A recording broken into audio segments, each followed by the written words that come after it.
نحمده ونصلي على رسوله الكريم اما بعد فاعوذ بالله من الشيطان الرجيم بسم الله الرحمن الرحيم رب اشرح لي صدري ويسر لي امري واحلل عقدة من لساني يفقهوا قولي. الحمد لله العزيز الغفار يقلب الليل على النهار ويقلب النهار على الليل ان فی ذلک لعبرۃ لأولی الابصار. احمد ربی واشکرہ علی نعمہ التی لا یحصیها غیرہ مما نعلم ومما لا نعلم. تقدست اسماء ربنا وعظمت صفاتہ لا الہ الا اللہ الواحد القہار. ہر قسم کی تعریف اللہ کے لیے ہے جو غالب اور بخشنے والا ہے، جو رات کو دن پر پلٹتا ہے اور دن کو رات پر پلٹتا ہے، یعنی یہ چینج آتا رہتا ہے. اور یہ کرنے والا کون ہے؟ اللہ سبحانہ و تعالی. اس میں بصیرت والوں کے لیے نصیحت ہے، یعنی انسان اس سے سبق لے. میں اپنے رب کی تعریف کرتی ہوں اور اس کی ان نعمتوں پر اس کا شکر ادا کرتی ہوں جن کو اس کے سوا کوئی شمار نہیں کر سکتا. یعنی اللہ سبحانہ تعالیٰ کی اتنی نعمتیں ہیں جن کو ہم گن نہیں سکتے. وَإِن تَعُدُّوا نِعْمَةَ اللَّهِ لَا تُحْصُوهَا. کچھ نعمتیں ایسی ہیں جن کو ہم جانتے ہیں اور کچھ ایسی ہیں جن کو ہم جانتے ہی نہیں. مثلا کون سی نعمتیں ہیں جن کو ہم جانتے ہیں، جو ہمیں نظر آتی ہیں، جو ہمیں بتائی جاتی ہیں، لیکن اس کے علاوہ بھی بہت کچھ ہے. آپ کو معلوم ہے کہ ہماری باڈی کی جو سب سے چھوٹی چیز ہے وہ سیل کہلاتا ہے نا. سیل سے پھر آگے اور چیزیں بنتی ہیں. ابھی تک سائنٹسٹ سیل کے بارے میں بھی پوری معلومات نہیں رکھتے، اس کو بھی پوری طرح ڈسکور نہیں کر سکے کہ وہ کیسے کام کرتا ہے. تو اس میں آپ دیکھیے کہ بہت ساری چیزیں ایسی ہیں کہ جن سے ہم فائدہ اٹھا رہے ہیں، لیکن ہمیں خود بھی نہیں پتا کہ وہ کس طرح ہمارے جسم میں کام کر رہی ہیں اور کس طرح فضا میں کام کر رہی ہیں، کس طرح زمین کے اندر کام کر رہی ہیں، کس طرح آسمان میں کام کر رہی ہیں. تو ہم ان ساری نعمتوں پر جن کو ہم جانتے ہیں اور جن کو ہم نہیں جانتے ان پر اللہ تعالیٰ کا شکر ادا کرتے ہیں. اللہ تعالیٰ کے نام، ہمارے رب کے نام مقدس ہیں اور اس کی صفات بہت عظیم ہیں. اللہ کے سوا کوئی معبود برحق نہیں، وہ اکیلا اور غالب ہے. حضرت انس کہتے ہیں کہ ایک دفعہ نبی صلی اللہ علیہ وسلم کو ایک درزی نے کھانے کی دعوت دی، کپڑے سینے والے نے، جو کھانا اس نے آپ کے لیے تیار کیا ہوا تھا. تو وہ کہتے ہیں میں بھی آپ کے ساتھ اس دعوت میں چلا گیا. تو اس نے رسول اللہ صلی اللہ علیہ وسلم کے پاس روٹی اور شوربہ لا کے رکھا. اس شوربے میں کدو اور بھنا ہوا گوشت تھا. تو میں نے نبی صلی اللہ علیہ وسلم کو دیکھا کہ آپ کدو تلاش کر کر کے کھا رہے ہیں. تو پھر انہوں نے کدو تلاش کر کے آپ کے آگے رکھ دیے تاکہ آپ کھا سکیں. اور کہتے ہیں میں اس دن سے کدو پسند کرنے لگ گیا، کیونکہ نبی صلی اللہ علیہ وسلم کو پسند ہے. کدو کے کیا فائدے ہیں، کسی کو پتا؟ کیا فائدے؟ کدو اسکن کو بہت اچھا کرتا ہے. جو لوگ کدو کھاتے ہیں ان کی اسکن اچھی ہوتی ہے. آپ کو معلوم ہے نا کہ حضرت یونس علیہ السلام جو مچھلی کے پیٹ میں گئے تھے اور پھر جب اللہ تعالیٰ نے اپنے فضل سے ان کو نکالا تھا تو ان کے اوپر کس چیز کی بیل اگی تھی؟ کدو کی. کدو کی بیل اگی تھی ان کے اوپر تاکہ وہ اس سے کھائیں اور اس سے سایہ بھی ہو. تو وہ تو کچا ہی کھاتے ہوں گے، ظاہر وہاں پکا کے دینے والا تو کوئی نہیں تھا. تو کدو کو آپ کچا بھی استعمال کر سکتے ہیں، کدو کو آپ پکا کے بھی استعمال کر سکتے ہیں، کدو کو آپ ابال کے بھی استعمال کر سکتے ہیں، کدو کا آپ جوس بھی بنا سکتے ہیں، اس کو کسی اور چیز میں بھی مکس کر سکتے ہیں، اس کو الگ سے بھی کھا سکتے ہیں. رائتا تو بہت ہی اچھا بنتا ہے. کس کو آتا کدو کا رائتا بنانا؟ ہاں، آپ لوگ نہیں بناتے؟ آپ امی کو کہہ دیتے بس آپ کام کریں. آپ کو پتا ہے کہ جب ہم چھٹی جماعت میں تھے نا تو اس وقت ہمارے اسکول میں ایک کلاس ہوتی تھی خانہ داری کی. خانہ کا مطلب ہوتا ہے گھر، داری کا مطلب ہوتا ہے رکھنا، گھر داری کرنا. گھر داری یعنی گھر کو سنبھالنا، گھر کے کام کرنا. تو یہ بہت اچھا تھا، لڑکیوں کو، سب لڑکیوں کو سیکھنا ہوتا تھا. تو جو ہمارا سب سے پہلا دن تھا خانہ داری کا، جمعے کا دن ہوتا تھا، سب لوگ گھر سے چیزیں لے کے جاتے تھے، اور جو بڑی کلاس ہوتی تھی وہ چولہے بھی لے کے جاتے تھے. تو ہمیں سیلڈ بنانا سکھاتے تھے سب سے پہلے. تو ہم کہتے تھے ہماری کب باری آئے گی کہ ہم بھی چولہا لے کے جائیں. اتنا شوق ہوتا تھا، گھر میں کام کریں یا نہ کریں اسکول میں ضرور کرنا. تو پھر ہمیں سبزی کاٹنا، گاجر کاٹنا، مولی کاٹنا، یہ چیزیں کاٹنا سکھاتے تھے. پھر وہ اس کو سجانا سکھاتے تھے کہ کیسے سجانا ہے. پھر اس کے بیچ میں ابلا ہوا ایک انڈا رکھ دیتے تھے. میں کہتی تھی یہ تو ہم نے کبھی نہیں گھر میں کیا، مولی گاجر تو کاٹتے ہیں، انڈا کیوں رکھتے ہیں. پھر اس ابلے ہوئے انڈے کے اندر 2 کالی مرچیں بھی ڈال دیتے تھے آنکھوں میں. ایسی سجاوٹ، تو ایسی سجاوٹ نہیں کرنی چاہیے جس میں آنکھیں بنا کے اور بت بنا کے کھانے کے بیچ میں کھڑے کر دیں. تو سیلڈ کس کس کو بنانا آتا ہے؟ یہ بھی سب کو نہیں آتا، اللہ رحم کرے. آپ لوگوں نے آگے گھر کیسے چلانے ہیں؟ اب آپ نے میٹرک کا امتحان دے کے تو باقاعدہ گھر چلانا ہے. میں نے جب میٹرک کا امتحان دیا تھا تو میں سب 15 ایئرس کی تھی، آئی تھنک، یس 15 ایئر. تو میں نے اپنی امی سے کہہ دیا تھا کہ جتنا عرصہ میری کالج جانے سے پہلے کی چھٹیاں، کافی ساری چھٹیاں ہو گئی تھی 2-3 مہینے کی، میں نے کہا آپ بالکل کچن میں نہیں آئے گی، سب کچھ میں خود کروں. تو میں نے پھر کچن کی ساری ذمہ داری لے لی اور سارے برتن دھو کے اپنی مرضی کے مطابق سیٹ کیے، سجایا. چولہا جو تھا وہ ماما نیچے رکھ کے پکاتی تھی، میں نے اس کو اوپر رکھوایا اور اپنے طریقے سے سارے کام شروع کیے. اور مجھے اچھی طرح وہ پہلا کھانا یاد ہے جو میں نے سارے کا سارا خود بنایا تھا اور بنا کے پیش کیا تھا. تو ماں کو اس سے بہت خوشی ہوتی ہے، اور ماں نے ہمارے لیے بہت تکلیفیں اٹھائی ہوتی. تو چھٹی کے دن آپ کیا بنائیں گے؟ سیلڈ. ٹھیک ہے، سیلڈ کھاتے بھی ہیں کہ کوئی نہیں کھاتے؟ میں بنانے کا کہہ رہی ہوں. چٹنی بنا لیں. سیلڈ کیوں کھانا چاہیے؟ کیوں کھانا چاہیے سیلڈ؟ را ویجیٹیبل ضرور کھانی چاہیے، وہ ہمارے سسٹم کو کلین کرتی ہے، ہمارے اندر کو صاف کرتی ہے. لیکن مشکل کیا ہے کہ ہماری بچیوں کو چھری نہیں پکڑنی آتی. ایسے کاٹنا ہے یا ایسے کاٹنا ہے، بورڈ استعمال کرنا ہے یا نہیں کرنا. کیونکہ جو لوگ آپ نے دیکھا ہوگا، آپ یوٹیوب پہ ایسی ساری چیزیں، گاجر کیسے کاٹنی، کیسے پکڑنی چھری اور کیسے کاٹنا ہے آپ کو سکھائیں گے. کیونکہ اگر سبزی صحیح نہ کٹی ہو تو کھانے کا ذائقہ بھی ٹھیک نہیں ہوتا. اور بہت سے لوگوں کو سبزی نہیں کاٹنی ہوتی، ٹیڑھی میڑھی، کوئی ادھر سے لمبی، کوئی ادھر سے چوڑی، کوئی ادھر سے موٹی، کوئی ادھر سے پتلی، ایسے کاٹتے ہیں. تو ایسا کام کرنے والے کون ہوتے ہیں؟ ان کو کیا کہتے ہیں؟ پھوڑ. ہماری نانی کہتی تھی کہ چچی کوئی چج نہیں. پتہ نہیں آپ کو پنجابی آتی کہ نہیں آتی؟ آتی ہے. یعنی کوئی چج نہیں، کوئی طریقہ نہیں، صحیح نہیں آتی، کوئی ہنر نہیں. تو ہر کام کا ایک طریقہ ہوتا ہے.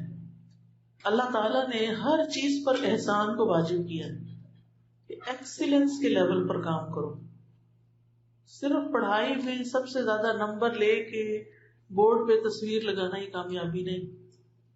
ٹھیک ہے نا؟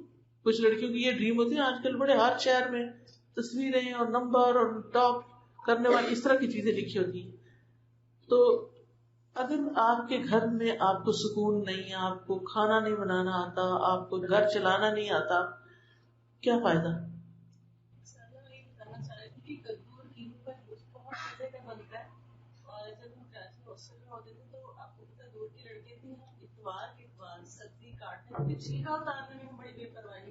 جی، تو ہم بڑا اس کو کرتے تھے اسٹوڈنٹ، اس سے ماشاء اللہ بڑا ایکٹیویٹی بھی ایک ہو جاتی تھی، بالکل کام ہو جاتی تھی اور ایک اچھا کام بھی سیکھا جاتا ہے. بالکل ہاسٹل لائٹس تھے. بالکل. روٹی بنانا، میں نے بہت سے لوگوں کو روٹی بنانا سکھایا. یعنی ہم عورتیں جو ہوتی ہیں نا، ہمارا کام صرف کرسی پہ بیٹھ کے درس دینا نہیں ہونا چاہیے. یہ بھی ٹھیک ہے، لیکن دوسرے کام بھی، گھر کے کام بھی آنے چاہیے. کیونکہ ہر بچی کا شوق ہوتا ہے شادی کرنا کہ کوئی نہیں، سب کا شوق ہوتا ہے. ہاں کوئی کوئی ایسا ہوتا ہے جس کو نہیں ہوتا, وہ ان نیچرل ہے. نیچرل کیا ہے؟ شادی, اچھے کپڑے, زیور, میک اپ, اچھا سا پرفیوم, سیر سپاٹا, یہ سب کے ڈریمز ہوتے ہیں. ہوٹلنگ, لیکن آپ دیکھیے کہ کتنے دن ہوٹلنگ کر سکتے ہیں آپ؟ 2-3 دن پہ کریں گے آپ کا دل اکتا جائے گا. کن لڑکیوں کی قدر ہوتی ہے؟ جو گھر میں اچھا سا کھانا بنانا چاہتی ہیں, ان کی بہت ویلیو ہوتی ہے. وہاں کوئی نہیں دیکھتا کہ آپ کے میٹرک میں کتنے نمبر تھے, وہاں وہ یہ دیکھتے ہیں کہ آپ کو کون سا کام اچھے سے کرنا آتا ہے, آپ کو مزے کا کھانا بنانا آتا ہے کہ نہیں آتا. تو اس لیے شادی سے پہلے آپ سب نے کھانا ضرور سیکھنا ہے بنانا, اچھی سی روٹی بنانی سیکھنی ہے آپ, ٹھیک ہے. حضرت انس جو تھے وہ سفر اور حضر ہر جگہ نبی صلی اللہ علیہ وسلم کی خدمت کرتے تھے, یعنی گھر میں بھی, اور جب کہیں ٹریول کرتے تھے تو ساتھ جاتے تھے غزوات وغیرہ میں یا حج کے لیے یا کسی بھی سفر پر. اور یہ سحری کے وقت نبی صلی اللہ علیہ وسلم کی خدمت کرتے تھے. حضرت انس کہتے ہیں کہ نبی صلی اللہ علیہ وسلم نے سحری کے موقع پہ مجھ سے فرمایا, اے انس میں روزہ رکھنا چاہتا ہوں, مجھے کچھ کھلا دو. تو میں کچھ کھجوریں اور ایک برتن میں پانی لے کر حاضر ہوا. اس وقت تک بلال رضی اللہ عنہ اذان دے چکے تھے. تو آپ نے فرمایا, اے انس کوئی آدمی دیکھو جو میرے ساتھ کھانے میں شریک ہو. چنانچہ میں زید بن ثابت کو بلا کر لے آیا. وہ کہنے لگے, یا رسول اللہ, میں نے ستو کا شربت پیا ہے اور میرا ارادہ روزہ رکھنے کا ہے. آپ نے فرمایا, میرا ارادہ بھی روزہ رکھنے کا ہے. پھر انہوں نے آپ کے ساتھ سحری کی. اس کے بعد آپ نے 2 رکعتیں یعنی سنت فجر کی پڑھی, باہر نکل آئے, پھر مسجد میں باقی نماز فرض نماز پڑھی. اس سے کیا بات سیکھی آپ نے؟ اس حدیث سے کیا بات سمجھ میں آئی؟ ہاں, کھانے میں دوسروں کو شریک کرنا. صرف کھجوریں اور پانی ہی تھا, لیکن آپ نے کہا جاؤ, ابھی فجر نہیں ہوئی, جاؤ کسی کو ڈھونڈ کے لاؤ میرے ساتھ کھائے. تو ڈھونڈ کے لائے اور انہوں نے کھایا. اور ہم کیا کہتے ہیں, کوئی آئے بھی تو نہ کھائے. کوئی بہن بھائی آیا, اگر آپ چاکلیٹ کھا رہے ہیں, کوئی ٹافی کھا رہے ہیں, آپ کیا کہتے ہیں, تم بھی لے لو ایک.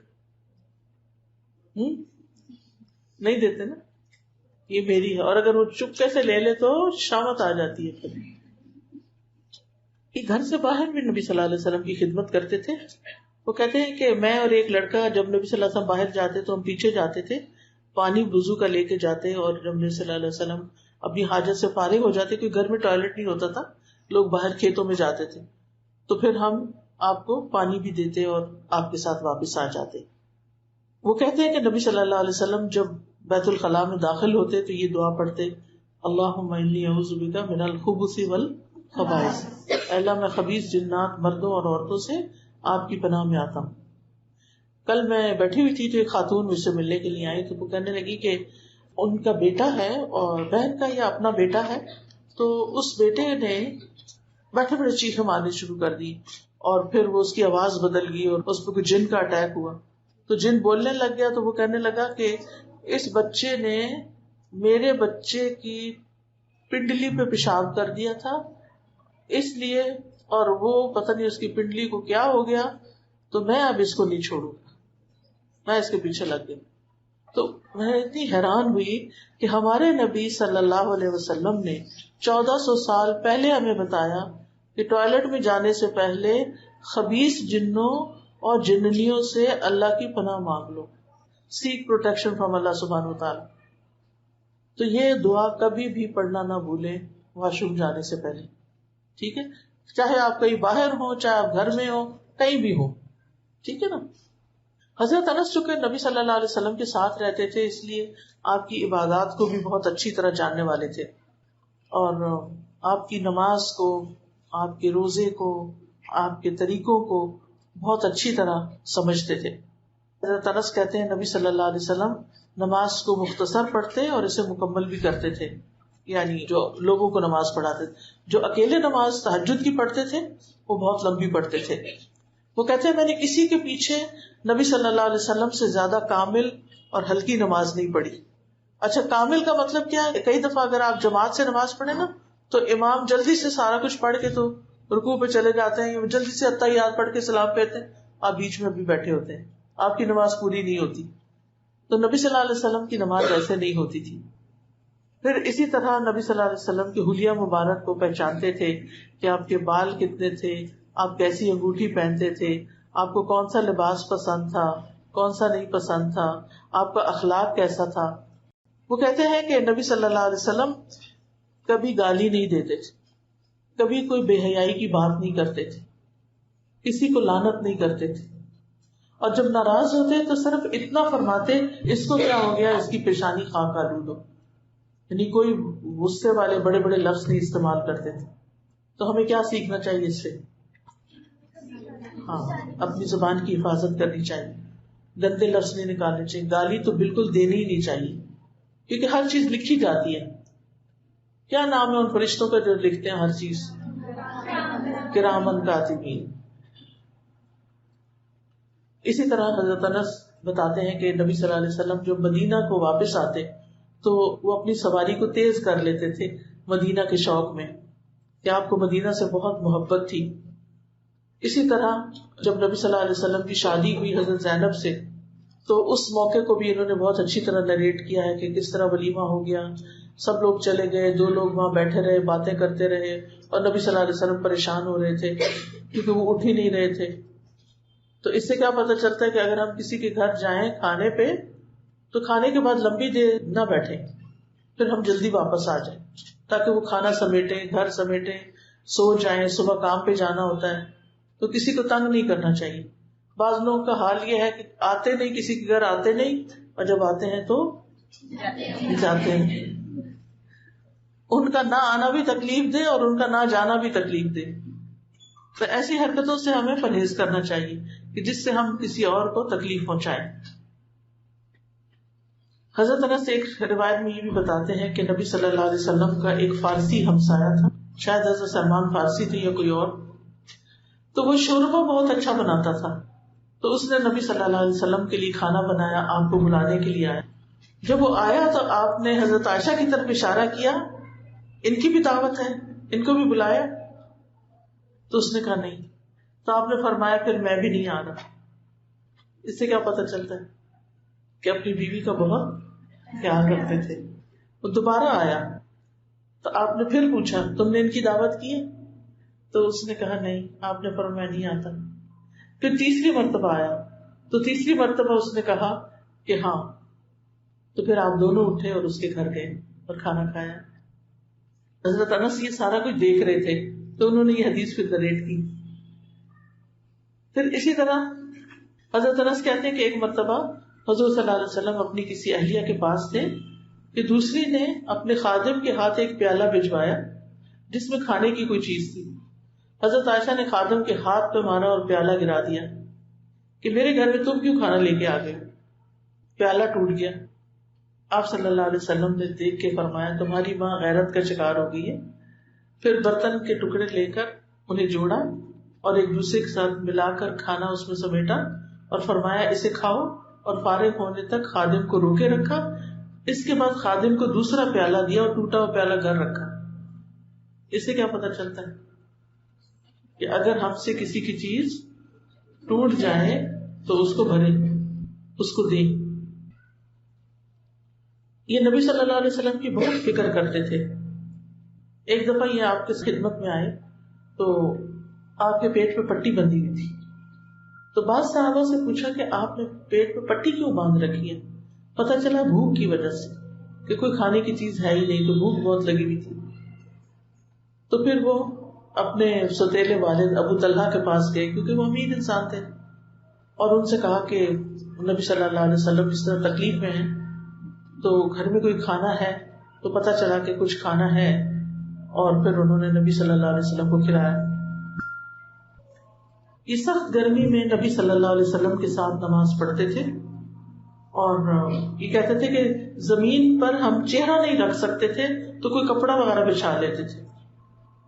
اس سے یہ بھی پتہ چلتا ہے کہ اگر آپ کے پاس جائے نماز نہ ہو اور آپ کہیں باہر کھیتوں وغیرہ میں ہو تو جائے نماز کے بغیر بھی نماز پڑھ سکتے ہیں. ایون گھر میں اگر کارپیٹ صاف ہے آپ کے گھر کا اس پہ بھی نماز پڑھ سکتے ہیں. ہر وقت جائے نماز بچھانا ضروری نہیں ہے. پھر یہ نبی صلی اللہ علیہ وسلم کے ساتھ جنگوں میں بھی شریک ہوتے تھے،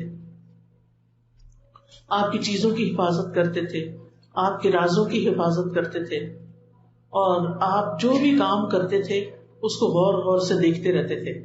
پھر دوسروں کو بتاتے تھے کہ نبی صلی اللہ علیہ وسلم کون سا کام کیسے کرتے ہیں. جو چیز نبی صلی اللہ علیہ وسلم کو پسند ہوتی ان کو بھی